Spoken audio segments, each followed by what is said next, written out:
Ashabeh Kahf Quranic story of people hiding in the cave. ḥasib'ta أن أصحاب الكهف wal-raqīmi kānū min āyātinā ዐجبا ḥasib'ta أن أصحاب الكهف wal-raqīmi kānū min āyātinā ዐajaba.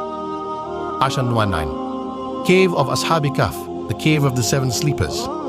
Ashab Kahf. Names in Urdu. Surah Kahf is one of the K, known surah, O holy book, Quran. In this surah, the story of the companions of the cave is narrated. The companions of the cave were honest people among the good and respectable people of the city. There was a very cruel king in his time whose name was Daqianus. He forced people to worship the creatures instead of the Creator, Allah Almighty, and would kill anyone who did not like it. Ashab Kahf escaped the king's tyranny to protect his faith.